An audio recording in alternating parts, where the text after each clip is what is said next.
عراق جنگ ایک طویل مسلح تنازع تھا جو 2003 میں امریکہ کے زیر قیادت اتحاد کے ذریعے عراق پر حملے کے ساتھ شروع ہوا تھا، جس نے صدام حسین کی تختہ الٹ دیا تھا۔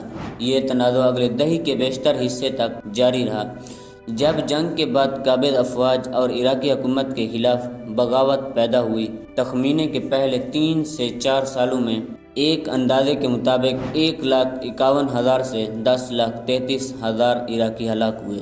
سن 2011 میں امریکی فوجیوں کو باضابطہ طور پر واپس لیا گیا تھا، تاہم شام کی خانہ جنگی کے پھیلاؤ اور دولت اسلامیہ اور عراق داعش کے علاقائی فوائد کے بعد اوباما انتظامیہ نے 2014 میں امریکی فوجوں کو عراق میں دوبارہ تقرری کرنے کا فیصلہ کیا۔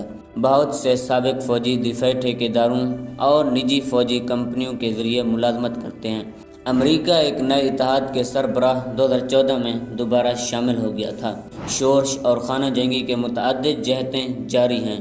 یہ حملہ 11 ستمبر کے حملوں کے بعد جارج ڈبلیو بش انتظامیہ کی دہشت گردی کے خلاف جنگ کے ایک حصے کے طور پر ہوا ہے۔ عراق جنگ 20 مارچ 2003 کو شروع ہوئی، جب امریکہ، برطانیہ اور متعدد اتحادیوں کے ساتھ مل کر ایک صدمے اور خوف پر بمباری مہم چلا۔ عراقی افواج ملک کے پار سے تیزی سے مغلوب ہو گئیں۔ اس حملے کے نتیجے میں باسط حکومت کا خاتمہ ہوا۔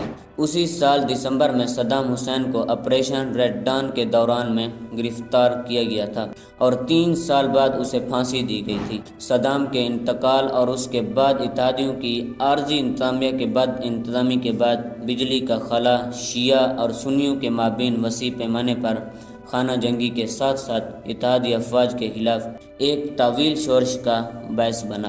متشدد باغی گروپوں میں سے بہت سوں کی عراق میں ایران اور القاعدہ نے حمایت کی تھی۔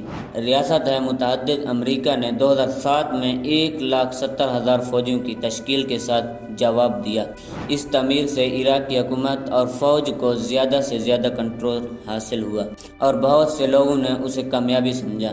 2008 میں صدر بش نے عراق سے تمام امریکی جنگی فوجیوں کے انخلا پر اتفاق کیا تھا۔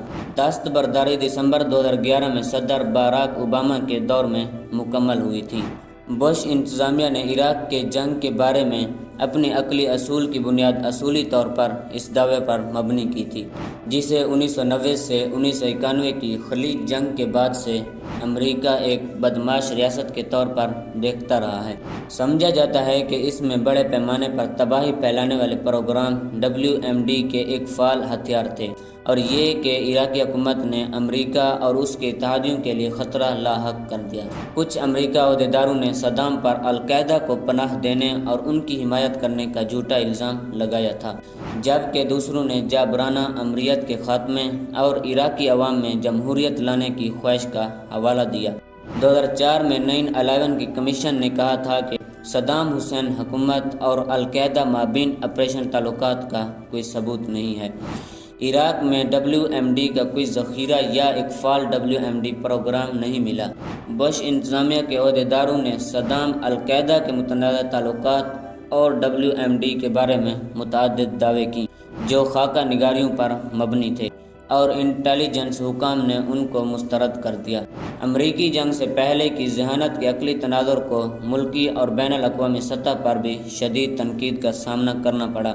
جنگ میں جانے کے اپنے فیصلے کے بارے میں برطانوی انکوائری چیل کوٹ رپورٹ سن 2016 میں شائع ہوئی تھی، اور یہ نتیجہ اخذ کیا گیا تھا کہ فوجی کارروائی ضروری ہو سکتی تھی، لیکن اس وقت کا یہ آخری فیصلہ نہیں تھا، اور یہ کہ حملے کے نتائج کو کم نہیں سمجھا گیا تھا۔ FBI کے ذریعے جب تفتیش کی گئی تو صدام حسین نے اعتراف کیا کہ ایران کے سامنے مضبوط دکھائی دینے کے لیے بڑے پیمانے پر تباہی پھیلانے والے اسلحہ رکھنے کی پیشکش جاری رکھی ہے۔ انہوں نے یہ بھی تصدیق کی کہ عراق پر امریکی حملے سے قبل بڑے پیمانے پر تباہی پھیلانے والے ہتھیار موجود نہیں تھے۔ حملے کے بعد عراق میں 2005 میں کثیر الجماعتی انتخابات ہوئے۔ نوری المالکی 2006 میں وزیر اعظم بنی تھیں اور 2014 تک اس عہدے پر رہیں۔ المالکی حکومت نے ایسی پالیسیاں نافذ کیں جو بڑے پیمانے پر ملک کے پہلے غالب سنی اقلیت کو دور کرنے اور فرقہ وارانہ کشیدگی کو بڑھانے کے اثرات کے طور پر دیکھی گئی۔ 2014 کے موسم گرما میں داعش نے شمالی عراق میں ایک فوجی کارروائی کا آغاز کیا اور دنیا بھر میں اسلامی خلافت کا اعلان کیا، جس کے نتیجے میں آپریشن مروسی حل امریکہ اور اس کے اتحادیوں کا ایک اور فوجی رد عمل سامنے آیا۔ عراق جنگ کم از کم 1 لاکھ شہری ہلاکتوں کے ساتھ 10,000 فوجی ہلاکتوں کا سبب بنی۔ زیادہ تر ہلاکتیں 2004 اور 2007 کے درمیان میں شورش اور خانہ جنگی کے نتیجے میں ہوئی ہیں۔ اس کے بعد عراق میں 2014-2017 کی جنگ، جو اس حملے کا ایک ڈومینو اثر سمجھا جاتا ہے، ملک کے اندر 50 لاکھ افراد بے گھر ہونے کے علاوہ کم از کم 67,000 شہری ہلاکتیں بھی کیں۔ امید کرتا ہوں یہ انفارمیٹو ویڈیو آپ کو پسند آئی ہوگی۔ اگر ویڈیو پسند آئی ہے تو لائک کر دیں اور چینل کو سبسکرائب کر دیں۔ اپنا بہت سارا خیال رکھیے گا۔ اللہ حافظ۔